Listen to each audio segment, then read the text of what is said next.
Now, this is our laundry room, and as you can see, it's right off the kitchen. Now, that's great for convenience, but it does present a couple of problems. First of all, when both the washer and dryer are running in here, there's a fair amount of noise that comes through this doorway. And sometimes the room is not as neat as it looks right now, and I'd kind of like to block the view.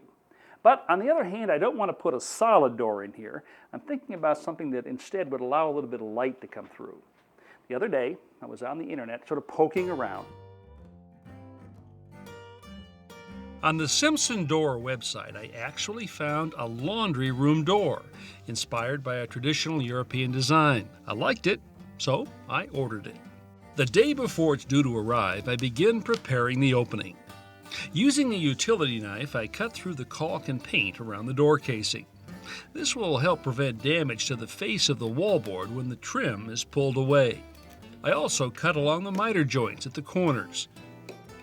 Next, I drive a wide putty knife between the back of the casing and the wall.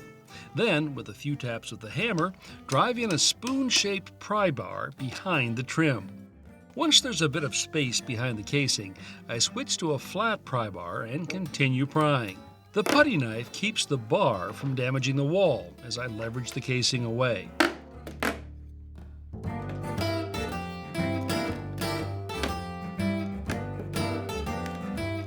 The putty knife can also be used to keep the prying tool from denting or crushing the jamb.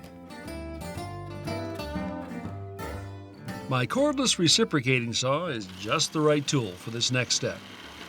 I insert the blade into the gap between the door frame and the rough opening, quickly cutting through the finish nails that hold the frame in place.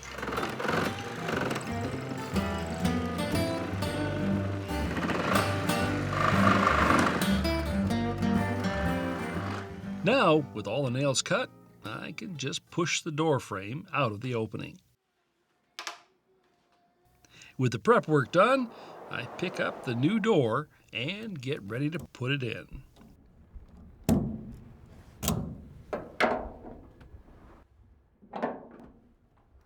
This unit from the Simpson Door Company is an engineered wood door.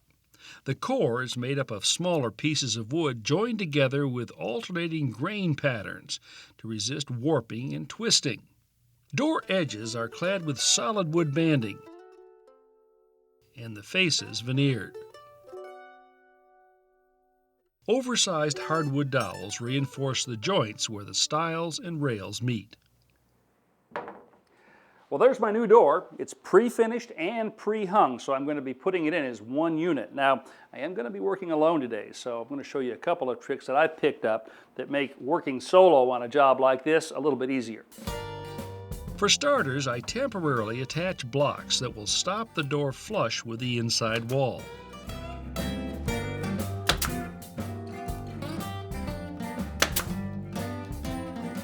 Then I pre-tack shims along one side, since the opening is slightly larger than the door frame.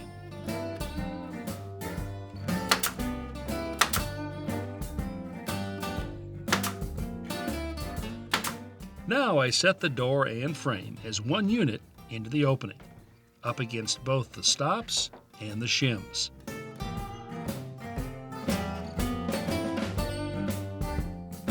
I check the jamb for plumb or vertical, slip in additional shims where I need them, and attach this side in place, making sure the nails pass through the shims and into the stud.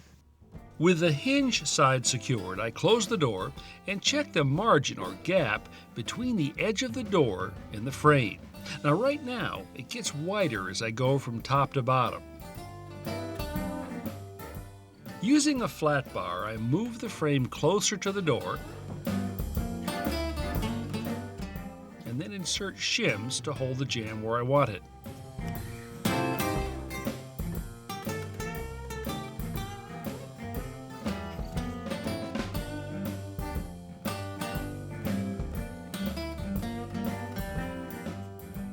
With the door closed, I recheck the margin. This time it's consistent from top to bottom. So I secure this side in place again by nailing through the shims. I trim the shims to length by first scoring them with the utility knife, then snapping them off.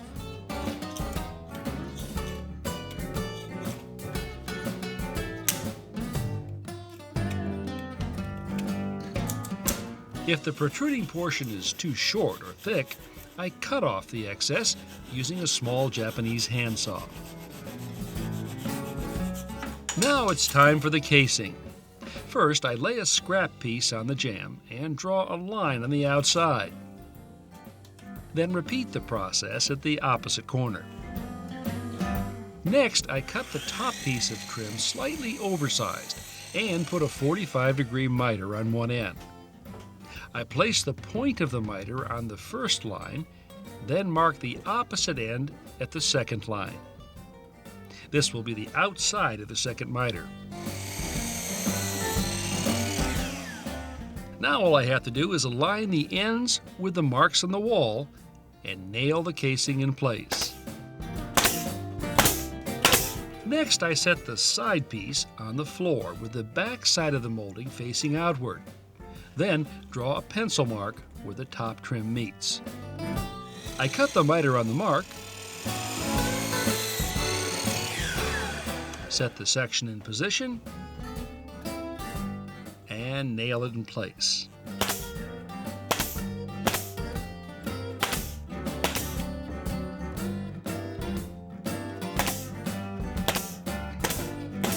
The procedure is the same for the opposite side. With a miter saw, it can be difficult to tell exactly where the blade will make contact. Sometimes I purposely cut long, then feed the stock slowly toward the cutting edge, nibbling my way right up to the line.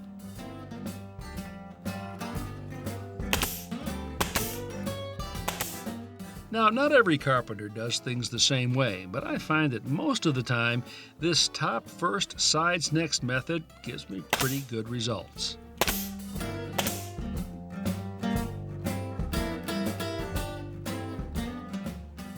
Now, one of the beauties of a pre-hung unit is that the door and frame are already bored and mortised for hardware.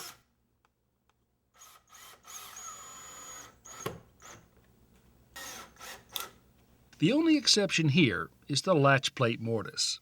I'll have to cut that myself. I start by temporarily attaching the plate with screws. Then I use a sharp utility knife to score the outside. After I remove the plate, I'm left with a shallow groove. Now it's time for a little chisel work.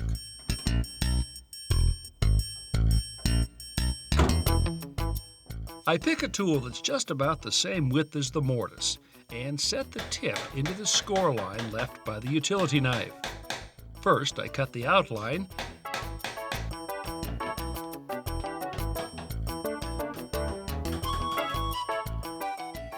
then pare away the inside material.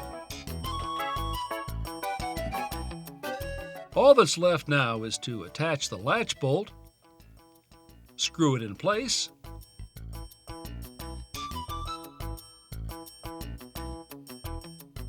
insert the latch mechanism,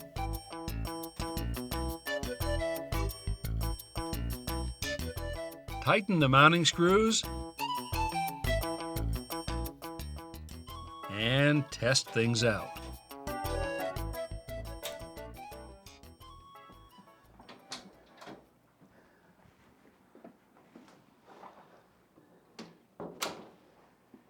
Now, let's see, what was that definition of a door I found on Wikipedia? It gives an impression of what lies beyond. It can separate a more formal area from a utility space, and it can act as a barrier to noise. You know, I guess I never really realized how much a door can do until now.